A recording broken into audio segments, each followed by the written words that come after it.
هافتا بعف تاريخ نفلت أمدري عسماتنياتات بزي حملو بزنبرو زمن صحفتو نايتا سفيح جزءات زنبرا نكسنت عب حدا نئشي من إسي مركوس ناي زمن إسي زسم دما مرلين. سلام جوسي تحاوكم يمساكم زلخو نلوم دما مرلين مبل 57 كفال يحزلكم متي زلخو عبز حالف خفال كابز رأنايو نغس أودين مس مورغانا خوينو أبوان الالتميتيان حزوم الالتميتيان دما مورغانا ناب أرجيت سبيت تغييرا نكاملوت حزاتا تخيد الالتميتيان مورغانا سلازقددتا بحاسوت نأرتر نافتنعو استدالو متساودة حزات تخد كيد كلان مسؤوم دما مرلين كالوت وتحدراتون سلازنبرو مرلين ماجوغو بمتقام كام متساودة نايتسألاتو نأرتر كدحنا خلون اتوم ناي كاملوت وتحدراتون ناز عدل تتاكيموم كلاتهم تمليسهم نتوم ناي اودي ناتقعهم أرترو انتقلاتيفو نتوم حيزوم وتصنحو وتحدراتات قيعو نبقان الالتميتيان نميتيان بحفشانو كلهم أدحينهم نعدهم ناب كاميلوت قدم مملاسهم ننغس أودينون أرتر نخقتلو عدر رخيبو خلو عرق مورادي حيش بمبال محرت جيرو سلام فتيرو نبعال لالتميتيان عبوان ناتهم جزءات كي طرفه نزع خمزوت قلهم رينا ودينا نيرنا نابزا خفال قدم محلافنا نايلوم معنت فيديو نيشي حصري لا انتقونقن استمع قروائكم إذا چانلون حداش سلزخونت سابسكرايب نداغوركم نزا فيديو لايك جيركم جمروا عبزا مبل 57 مرلين كنقصل كلنا كاب كاميلوت نيشي رحق إلو أبزركب بعتي سلسته تصلين كدان استخدنو أب إيدهم بترحيزهم قصهم زي الرئة نايتم قلا قالات كزارو يجمرو قاتلومن سلستيهم بترم حفابيلهم أب حانت سانتيم نايتم قلا قل نجر جيرهم نتا سانتيمال إلهم يرئوا دحرزي حدا أوسكار استبهل كال أسماتنيا ودن رئمو ناب قدميهم نابتهم قصهم زي الرأيو يمتز نتا سانتيم هيبهم دما كابزن دحار ناي أرتر متسايون صحفتون عبيد كايو نسخا نز سرحزي قبو خمزخونكا عمسكري لهم يسدو عب لعلي إزو حساب زلو زي فلت أرتر دما عب كاميلوت نايلم مدقيزي سلزنبرة مستي مودريد استبهل قلعا سيفن والتان حيزهم اندا تقالسو قلما مودي جمرو عمونغو دما أرتر مودريد اندا تمحايشي يمتس مهلاو سلزستو على بتخيلوت يقرم قاتيلو أرتر مرلين ناو مسكربة مودريد صبغ ممحياشاتي زر ازولو بلو مرلين جن ناي مودريد نجر متسايو سلزرعي حنسب كل نجرات اي واحد قلني نأرترون كام مودريد زحشو بزحات وتحدرات اللو ناي لملسلو جازا تمليسون مرلين مس جايس على مقتلمو جايس مودريد نفع عند اخونا يمتس مهلاو مستزاربة مرلين مودريد كم حايش خيليو انت خونجن حنسب متسايو سلزرع خون اب أرتر زلو علامان صحفتون سلزفلطو ولا كاي محايشن بخال اطفوتو يخونن أنا جن حجز مسيلة كم السلاي كقلني نمودريد نحدا خم أرتر زقتلو تسألأي إذا حسبو حان سببلو أنت خونا جن جاي استقبلا بيلو دحان نمت أزفت أركع أكوي فلت إني بلو كم سن حسبو زلناون زي كفت أركو خقلي من البات مودريد حجي كوع أخل عدل علو نأرتر قتلو تدليو أنت خونا جن كساب حجي قبل على أرتر زخون حماك حسب يرانين سلازي بزحي تجأنقلو نجرات كغيرو سلاز خقلي بلو نمرلين سارليونون فرس حيزو ناب كاميلوت انداغاله بخا ادخل نريمو قتا ناب أرتر كيدو عبزا ناب قربا خاب كاميلوت زركب عدي حدا أوسغار استبهل طنقالي نتم عد بزبيصوم بز مخنيات دما حدا خافتم وتحدرات ناتنا نراسول نخا اسرو ليخنيو انت خونا جنت طنقالي نراسور وتحدرنا قتيل وبلو أرتر دما نز دحر مسمعو ازين دحرقه راسول وتحدرنا ازين فعن امنني نيرو እዚ ጠንቋለ ዝግን ክንዲ ዝድፍረት ካበ ይምጽዎ ዝቆትሎ ነዚ ዝገበረ ተግባር ዋግኡ ክረክብ እዩ ኬድና ክንኣስሮ ኢና ኢሉ ወተሃደራት ሒዙ ንኽኸይድ ይዳሎ ኣርተር ናብ ጉዌን ምስ መጸ ግን ኣጋጣሚ ኮይኑ ጉዌን ኣርተር ክኸይድ ምዃኑ ናብ ተልእኾ ፈሊጣ ስለ ዝጸንሐት ነሲ ካብ ካሚሎት ዘይጸንሕ ብዙሓት ንፉዓት ወተሃደራት እዮም ዘለውኻ ካብኦም ልኢኽካ ነቲ ዝድለ ዘሎ ጠንቋለ ዘይትሕዞ ትብሎሞ ኣርተር ግን እወ ጽቡቕ ኣለኺ እዚ ራሱል ዝበሃል ዘሎ ዝሞተ ወተሃደር ግን ወተሃደረይ ጥራይ ዘይኮነ ናይ ቀራብየይ ዓርከይ ዳርጋ ነይሩ እዚ ዝቐተሎ ጠንቋለ ድማ ናይ ኢዱ ክረክብ ኣለዎ ከምቲ ዝበልክዮ ንፉዓት ወተሃደራት ምሳይ ስለ ዘለዉ እውን ኣይተሻቐሊ ኢኺ ወላ ሓደ ይከውን ኢሉ ከረጋጋዕ ይፍትን ኣርተር ቀፂሉ ንሞድሪድ ይጽዋዕ እሞ ሎማዓንቲ ተልእኾ ኣለና ንመጀመርያ ግዜኻ ድማ ምሳና ክትከይድ ኢኻ ብሎ። ሞድሬድ ድማ ኣዝዩ እንዳተሓጎሰ ንከምዚ ዓይነት ክብሪ ስለ ዝሓፀኻኒ ካብ ልቢ የመስግነካ ኢልዎ ከምዚ የሕፍሮ ተዛሪቡ ምስ ኣርተር ፈላለዩ። ሽዑ ብከምዚ መልክዕ ድሕሪ ውሕዳት ሰዓታት ኩላቶም ተኣኪቦም ናብቲ ተልእኾ ክብገሱ ከለዉ ሞድሬድ ንመጀመርያ ግዜ ምስኦም ከይድ ከም ዘሎ ዝረኣዩቶም ወተሃደራት ሰይፍካ ረሲዕኸ ኣለኻ ጫማኻ እውን ኣይገበርካን ማይ ካበይ ኣሎ እንዳበሉ ንብረት ዝረስዕ ኣምሲሎም ክላገጹሉ ይጅምሩ። እታ ኣዝያ ተሻቂላ ዘላ ግዌን ድማ ንመርሊን ንኣርተር ሓልዎ ኢኻ ኢላ ጠጠው ኢላ ተፋነዎም እሞ ኩላቶም ተኣኪቦም ኣርተር እንዳመርሖም ይብገሱ። በዓል ፐርሲቫል ግን ፀይቅታት ስለ ዝነበሩ ንሞድሬድ ንመጀመርያ ግዜ ምስ ወተሃደራት ንጉስካ ክትሕሉ እንተወፂኻ ብፍሉይ ንስኻ ጥራይ ኣብ ፈረስካ ተገምጢልካ ኢኮፍ ዝበሃል ኢሎም እዚ ኩሉ መገዲ ገምጢሎም ወስድዎ። ንሞድሬድ ንቅድሚት ናፍቲ ፈረስ ዘይኮነ ንድሕሪት ከም ዝኸውን ገይሮም መላገጹሉ። ድሕሪ ነዊሕ ጉዕዞ እውን ናፍቲ ዝደለይዎ ቦታ ይበፅሑ እሞ ኣብ ጫካ ጠጠው ብሉ። ብርሑቕ እውን ሓደ ሰብ ክንቀሳቐስ ስለ ዝረኣዩ ኩላቶም ተበታቲኖም ክሕዝዎ ይፍትኑ። ኤለንን ገወይንን በይኖም ተፈልዮም ከይዶም ነቲ ንዖም ርኢኻ ሃድም ዝፀንሐ ወዲ ይሕዝዎ። ኣጋጣሚ ኮይኑ ድማ እቲ ጠንቋሊ ወተሃደሮም ዝቐተለ ኦዛርድ ኮይኑ ይጸንሕ። በዓል ገወይን ድማ እምበኣር ንስኻ ኢኻ ወተሃደር ናቐቲልካ ገበነኛ ኢኻ እንዳበሉ ሰይፉ ውፅአን ከፈራርሕዎ ምስ ፈተኑ ንሱ ግን ኣነ ገበነኛ ኣይኮንኩን ናጽነተይ ዝደሊ ሰቤ ክብለኩም ዝደሊ ነገር ተሃልዩ ግን ብኽብረትኩም ናብ ንጉስኩም ዶ ክትወስድን ይብሎም። በዓል ገወይን ግን ሰይፍ እንዳወጣወጡ መስማዓይ ኣብይዎ ሽዑ ንኽልቲኦም ከዳህልሎም ይፍትን። ገወይን ግን ቅልጡፍ ስለ ዝነበረ ተቐላጢፉ ከብዱ ይወግኦ። ኦዛርድ እውን ከብዱ ብሰይፊ ስለ ዝተሃርመ ይወድቕ። እንተኾነ ግን እንደገና ተሲኡ ማጅግ ገይሩ ንኽልቲኦም ኣውዲቕዎም ይኸይድ። ሽዑ ቀታ ናብ በዓል ኣርተር ይምርሕ እሞ ሞድሬድ መርሊን ኣርተር ድማ ምስ ረኣይዎ ሰንቢዶም ይቐርብዎ። ንሱ ግን ኣብ ቅድሚ ኣርተር ተንበርኪኹ ነዚ ናይ መጻኢ ንጉስ ኮይኑ ዝመርሕ ኣርተር ካብቲ ዝተቐደሰ ዲሲየር ዝተባሃለ ቦታ መልእኽቲ ሒዘ መጽኢሉ ተቐበለኒ ብሎ ንኣርተር። ኣርተር እውን ኣብ ቅድሚኡ ተንበርኪኹ ክቦ ይፍትን ስለ ዘሎ እታ ካብቶም 3 ጠንቆልቲ ዘምጽኣ ድግምቲ ዘለዋ ሳንቲም መቐበሎ። ኦዝጋር ቀጺሉ ሕጂ መልእኽተ ይወዲእ ኣለኹ እዛ ሳንቲም እዚኣ ናትካ መጻእን ዳኛኻን እያ ክትከውን ምክንያቱ ኣብ ልዕሊ እቲ ናይ ጥንቲ እምነት ውግእ ኣዊጅካ ኢኻ። እቶም ናይ ጥንቲ ኣማልኽቲ እውን ብመገዲ ዲሳየር ገይሩ ንዓኻ ዝግብአካ ክነግረካ መታን እዩ እዛ ሳንቲም ሒዘልካ መፄ ናይ ጽሑፍትኻ መጨረሻ ንኽዕፀውን ቀሪቡ ይብሎ። ኣርተር ድማ እንታይ ዝብል ዘሎ ኢሉ ይደናገር። ኦዝጋር ግን ከምዚ ዓይነት ዕድል ደጊንካ ስለ ዘይትረኽቦ ሕጂ እውን ዕድል ኣለካ ተጠቀመሉ ኢኻ ኢልዎ ይመውት። ድሕሪዚ መርሊን ነቲ ጠንቋላይ ኦዝጋር ብክብሪ ይቐብሮ እሞ ሞድሬድ ድማ ናብኡ ቀሪቡ ሓደ መዓልቲ ናጽነት ንረክብ ንኸውን ኣብ ካሚሎት ብዝብል ሓሳብ ክልቲኦም ተስፋ ገብሩ። ንምሸቱ እውን ካሚሎት ቅድመ ምምላሶም ስለ ዝመሰዮም ኣብቲ በረኻ ሓዲሮም ንሞድሬድ ድማ ኩላቶም ናይ መጀመርያ ግዜ ተልእኾኻ ብዓወት ስለ ዝዛዘንካዮ እንቋዕ ሓጎሰካ ብልዎ። ነፀባሓይቱ እውን ካሚሎት ምስ ኣተዉ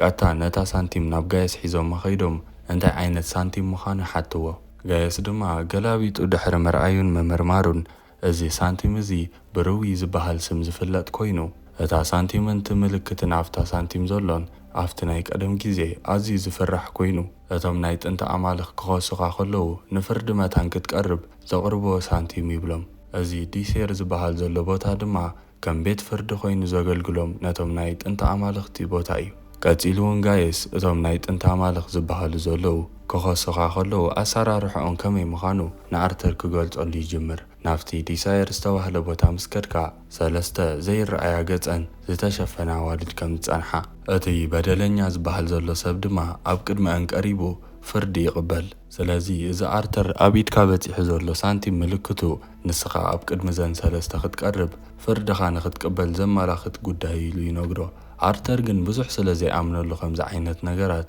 ተሲኡ ክኸይድ ይብገስ። እንተኾነ ግን ጋየስ እዚ ነገር እዚ ቀሊል ከይመስለካ ከምዚ ኢልካ ሸለሊልካ ተሓልፎ ጉዳይ ኣይኮነን ምክንያቱ ዓብይ ሽግር ኣብ ልዕለኻ ወይ ኣብ ካሚሎት ከምፅኡ ክእሉ እዮም ይብሎ። ኣርተር ድማ መሊሱ እንዳተደናገረ ምሸት ምስ መርሊን ኣነ ከመይ ገይረ ክሰስ ከማን ኣቦይ ዘባላሸዎ ነገራት እንዳዓረኹ እየ ዝኸይድ ዘለኹ እንዳበለ ይዛረቦ ንመርሊን። መርሊን ድማ መልሲ ሲኢኑ ሰተት ኢሉ ኸይዱ ንድራጎን ይፅውዖ። ብዛዕባ ናይዚ ዲሴር ዝተባህለ ቦታን ናይ ኣርተር ጽሑፍቶን ንድራጎን ሓቶ። ድራገን ድማ እወ ናይ ኣርተር ሞት ናይ ሞድሬድ ኢድ ክህልዎ እዩ ምክንያቱ ናይ ክልቲኦም ጽሑፍቶ ልክዕ ከንገረብን ሓረግን ዝተጠማመረ እዩ ንስኻ እንተኾነ መርሊን ቀደም ዕድል ረኺብካ ነይርካ ኢኻ ሞድሬድ ንኽትቀትሎ እንተኾነ ግን ዕድልካይ ተጠቀንካሉን ሕጂ እውን ዕድልካይ ተባኽን ነታ ገረብ ንኸተንብር ንሓረግ ምቁራጽ ግዴታ ስለ ዝኾነ ንሞድሬድ ንኽትቀትሎ ዕድል ተረኺብካ ተጠቀመሉ ኢኻ ብሎ ንጉስ አርተር ድማ ሙሉእ ምሸት ክሓስብ ኣምሲዩ ግዌን እውን መጽያ ከተረጋግኦ እንዳፈተነት እዞም ዲሴር ዝበሃሉ ከምቲ ንሕና ንፈልጠካ ጥዑይ ገይሮም ስለ ዘይፈልጡ ኸዮም እምበር ዝበደልካዮ ነገር ከምዘየለ ኩላትና ንፈልጦ ጉዳይ እዩ ትብሎ እሞ አርተር ድማ እንተ ዘይተኣዚዝዮም እሞ ኣብ ልዕለና ሽግር ከየውርዱ እንዴ ፈሪሐ ኢሉ ቀጥታ ናብ በዓል ጋየስ ኸይድ እሞ ከኸይደ ይብሎ ጋየስ ድማ ነዚ ሰሚዑ እንዳሰንበደ እዚ ነገር እዚ መጻወድያ ትኾነስ ብሎ አርተር ግን ንኽኸይድ ወሲነ እየ ምስ በሎ ጋየስ እቲ ቦታ ኣብ ካላንደር ዝተባህለ ናብ ጻዕዳ ጎቦታት ኣቢልካ ክትከይድ ከለኻ ዝርከብ ቦታ ኢልዎ ጽባሕ ምስ መርሊን ክንከይድ ኢና ኢሉ ንመርሊን ሓቢልዎ አርተር ወፅእ ንጽባሐይቱ ንግሆ ክብገሱ ከለዉ ሞድሬድ ይመጽእ እሞ ከምቲ ብቐዳማይ ብቕዓተይ ዘርኣኹ ሕጂ እውን ምሳኹም ከይደ ኣብ ጎንኻ ክኸውን ይደሊ ይብሎ ንኣርተር ግን ድሓን ትረፍ ናይ ሕጂ ተልእኾ ኣዝዩ ከቢድ ይብሎ ሞድሬድ ግን ንኽኸይድ ወሲነ ኢሉ ስለ ዝኣበዮ ንዓነይ በቃ ኢሉ ምስኦም ይማልኦ ሽዑ ኩላቶም ብሓባር ነዊሕ ድሕሪ ምጓዓዞም ናፍቲ ዲሴር ዝተባህለ ቦታ ይበጽሑ ካብ ፈረሶም ወሪዶም በእጋሮም ናፍቲ በዓቲ ገጾም ከቐርቡ ምጀመሩ መርሊን ናብ ከምዚ ዓይነት ቦታታት ምስ ኣጽዋርካ ክትኣቱ ዝፍቀድ ኣይመስለንን ሴፍኩም ካልእ ሒዝኩሞ ዘለኹም ነገር ኣውሪድኩሞ ኢኹም ክትኣትዉ ዘለኩም ዝበሃል ብሎም አርተር ግን ሕሙም ዲኻ መርሊን ከመኢልና ናብዚ ዝመሰለ ቦታ ብዘይ ወላ ሓደ ኣጽዋር ክንኣቱ ንኽእል ኢሉ ተዛሪብዎ ብሸለልትነት ምስ ሙሉእ ኣጽዋሮም ኩላቶም ብሓንሳብ ናፍቲ በዓቲ ይኣትዉ ንውሽጢ ምስ ኣተዉ ምስተን ሰለስተ ይራኸቡ ሽዑ አርተር ብሕርቃን እንዳተዛረበ ነታ ሳንቲም ናብ እንገጹ ደርቢዩ ኣነ ንካሚሎት ብጉቢእ ዝመርሓ ዘለኹ ናይዛ ሳንቲም ማንነትን ትርጉምን ድማ ኣረድኡኒ ኣነ በቶም መሳቶይን ንዓይ ዝፈልጡን ሰባቴ ክፍረድ ዝግበአኒ ንስኻትኩም ግን ዘይትፈልጡኒ ክትፈርዱ ንፈቲንኩም እብለን ሰለስቲአን ተናዋልድ ግን ንሕና ይንፈርድና ንሕና ብልዕልኻ ውሳኔ ንህብን ኢና ልዕለና ዘላ እታ ናይ ኩሉ ኣማልኽቲ ኣምላኽ ዝኾነት ናታ ምልክት ኢና ንስኻ አርተር ፔንድራገን ድማ ንዓኣ ኢኻ ኣቆጢዕካያ ዘለኻ ምክንያቱ ኣብ ካሚሎት ከም ድሌቱ ሰብ ማጅግ ክጥቀም ኣይከኣለን ነቶም ማጅግ ዝጥቀሙ ሰባት ድማ ተጥፍኦም ኣለኻ ትብሎ ስለዚ ናብ ካሚሎት ማጅግ ከም ዝምለስ ጌርካ ነቶም ማጅግ ዘለዎም ሰባትን ብናጽነት ክነብሩ እንተዘይፈቒድካሎም ናብ ካሚሎትን ናባኻን ዓብ ሽግር ክመጽእ እዩ ከምኡ ድማ እዚ ጥራይ ከኣኽለካውን ናብዚ በዓት እዚ ብንዕቀት ምስ ኩሉ ኣጽዋርኩም ኩላትኩም ኣቲኹም ኣለኹም ትብሎ ወሲኸን እውን ኣዘራረባኻ ኸማን ኣደብ የብሉን ልክዕ ከም ውልቀ መላኺ ኢኻ ንዓና ተዘራርበና ዘለኻ እንዳበላ ንንጉስ አርተር ክንዕቀኦ ምጀመራ ነዚ ዝረኣየ ግዌን ሓሪቑ ከጥቃዓን ይፍትን ግን ንዕኡ ብቐሊሉ ብማጅግ ጌረን ከም ዝወደቐ ገብሮ እሞ ንአርተር እውን ብማጅግ ኩናት ወርዊረን ሰዳሉ ኣብዚ ግዜ እዚ ኣብ ጥቕኡ ዝጸንሐ ሞድሪድ ነጢሩ ኣብ ክንዲ አርተር ይውጋእ አርተር ድማ ኣዝዩ እንዳሰንበደ ንውፃእ ኢልዎም ንሞድሬድ ተሰኪሙ ይወፅእ እተን ጠንቆልቲ ግን መሊሰን ካልኣይ ግዜ ኩናት ናብኦም ገጸን ይውርውራ እሞ ትድሕሪት ተሪፉ ዝነበረ መርሊን በቐሊሉ ማጅግ ገይሩ ነታ ኩናት ይኣልያ ሳተን ድማ ነዝርኤን ኣዝየን ይግረማ ካብቲ በዓቲ ድሕሪ መውፅኦም ንሞድሬድ ኣብ መሬት ኣደቂሶም ንመርሊን ገለ ግበር ብሎ መርሊን ድማ ኣብቲ ኩናት ናይ እስማት ገለ ነገር ስለ ዝነበረ ኣነ ክፈትሖ ይክእልን ናብ ጋየስ ተወሰድናዮ ሓይሽ ኢልዎም ናብ ፈረሶም ጽዒኖሞ ብቕልጡፍ ኸዱ ሽዑ ቀልጢፎም ንጋየስ ይህብዎሞ ጋየስ ድማ ንሞድሬድ ምስ ረኣዮ ኣብቲ ዝተወግኣሉ ኩናት ኣስማት ከም ዝነበረን ብድግምቲ ዝተሰርሐ ኩናት ምዃኑን ተረዲኡ ንአርተር ይነግሮ ሽዑ ኣረጋጊኡ ግን ንአርተር ኣፋንዩ ንመርሊን ንሞድሬድ ከንሕውዮ ተኾይና ናትካ ማጅግ ኣድላይ ይብሎ መርሊን ግን አርተር ነዝቐትል ሰብ ከመይልየ ማጅገይ ተጠቂመ ኸድሕኖ ይብሎ እንተኾነ ግን ጋየስ እንዳሰንበደ እቲ ቀደም ዝፈልጦ መጀመርያ ክመጽእ ከሎ ለዋህ ዝነበረ መርሊን ናበይ ከይዱ ብሎ ሕጂ ንሱ መርሊን ዓብዩ ናይ ተልእኾ ሰብ ናይ ሓላፍነት ኮይኑ እዩ ይብሎ አርተር ድማ ናብ ክፍሉ ተመሊሱ ኣዝዩ እንዳተጨነቐ ብሰንከዩ ሞድሬድ ኣብዚ ኩሉ ሽግር ኣቲ ይብል ግዌን ግን ናብኡ ገጻ መጽያ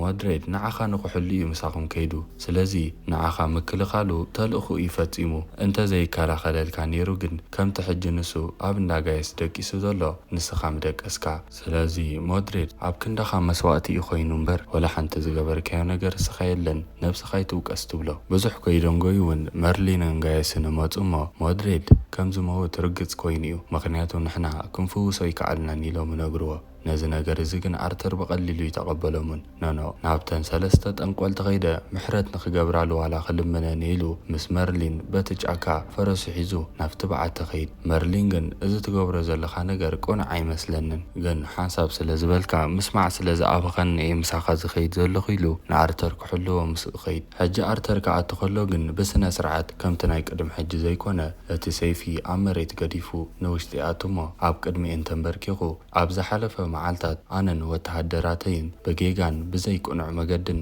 ኣዘራሪብናክን በዚ ምክንያት እዚ ድማ ንዓይ ክትቀትላ ንፈቲንከን ኣብ ክንዳይ ድማ ሞድሪድ ወተሃደረይ መስዋዕቲ ኮይኑ ስለዚ ንዕኡ ምሕረት ግበራሉ እሞ ኣነ ድማ ንስኽን ዝበልክና ንክትግብረ ይብለን ሰለስቲአን ድማ ፀገም የለን ንሞድሪድ ከነሕውዮ ኢና ቅድም ግን ንስኻ ኣብ ካሚሎት ማጂክ ከም ዝሰርሕን ከም ዝፍቀድን ግበር ብሎ አርተር ነዚ ምስ ሰምዐ እዚ ብፍጹም ክኸውን ዘይክእል ነገር እዩ ካልእ ተደሊኸን ሕተታን እንዳበለ ምስ ተዛረበን እስከ ደሓን ክሳብ ምሸት ከዓ ሕሰበሉ ምክንያቱ ንመወዳእታ ግዜ ትረኽቦ ዕድል ክኸውን ስለ ዝኽእል ደጋጊንካ ሕሰበሉ ጽባሕ መጺኻ ግን ውሳኔኻ ፍልጠና ብሎ እሞ አርተር ካብኡ ወፂኡ ምስ መርሊን ኮፍ ብላ ኣፍቲ ደገ ሽዑ ሙሉእ ለይቲ ክሓስበሉ ምሲዩ ንመርሊን ድማ እንታይ ምገበርካ ኣብ ናተይ ቦታ ተትኸውን ንሞድሪድ ንኽመውት ገዲፍካ ኣብ ካሚሎት ማጂግ ኣይፍቀድን ኢዶም በልካ ወይስ ኣቦይ ክሳብ ሕጂ ኩሉ ዝሃነፆ ፍሪስካ ማጂግ ፈቂድካ ንሞድሪድ መድሓንካ የብሎ መርሊን ድማ ነቲ ጉዳይ ንእሽተይ ድሕሪ ምሕሳብ ናይ አርተር ሞት ናይ ሞድሪድ ኢድ ኣለዎ ስለ ዝበሃል ንሱ ሓዊ ካብ ዝቆትሎ ኢሉ ዋላ ሞድሪድ ይሙት እምበር ኣብ ካሚሎት ብፍጹም ማጂግ ክፍቀድ ይብሉ ንብሎ ሽዑ በቃ በቲ ናይ መርሊን ሓሳብ ተሰማሚዑ አርተር ናብተን ጠንቆልቲ ይምለስ እሞ ኣብ ካሚሎት ብፍጹም ማጂግ ከም ዘይፈቅድ ይነግረን ንሳተን ድማ ግደፍ ደጊንካ ሓሰበሉ ምክንያቱ ንመወዳእታ ግዜ ትረኽቦ ዘለኻ ዕድል እዩ ኢለን ሓሳቡ ከቀይርኦ ፍትና እንተኾነ ግን አርተር ናይ መወዳእታ ውሳኒኡ ምዃኑ ስለ ዝነገረን ውሳኒኡ ተቐቢለን ንካሚሎት ንኽምለስ የፍቅዳሉ አርተርን መርሊንን ድማ ክልቲኦም ንሞድሪድ መስዋዕቲ ስለ ዝገበርዎ ዋላ እኳ ንእሽተይ እንተሓዘኑ ኣማራፂ ስለ ዘይነበሮም ግን ንካሚሎት የምርሑ ግን ኩሉ ነገር በንጻሩ ኮይኑ ካሚሎት ምስ ኣተው ዘይተጸበይዎ ነገር የጋጥሞም እቲ ነገር ድማ እቲ መስዋዕቲ ጌርናዮ ሞይቱ ኢሎም ዝሓሰብዎ ሞድሪድ ሙሉእ ብሙሉእ ሓዊዩ ካብ ዓራት ተሲኡ ምስ ሙሉእ ጥዕንኡ ይጸንሖም ነዚ ምስ ረኣዩ ክልቲኦም ምስንብዱ አርተር ድማ ተሓጒሱ ይሓቕፎ መርሊን ግን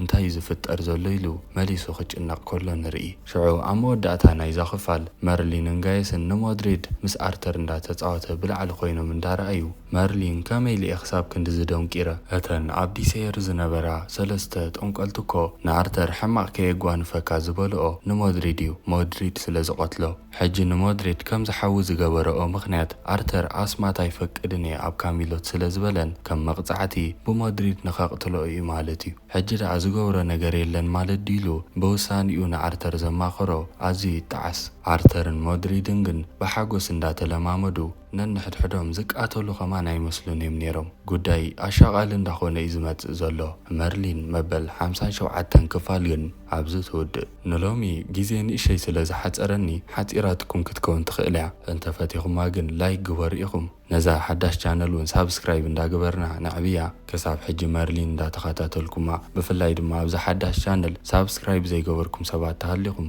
ሳብስክራይብ እንዳግበርኩም ጀማዓ መርሊን ኩኑ ኣብዚ ስክሪን መጻንሒ ጽቡቕ ፊልም ክገድፈልኩም ጠዊቕኩም ተዓዘብዎ ኣብ ቀጻላይ ክፋል ክሳብ ንራኸብ ሰሰናዩ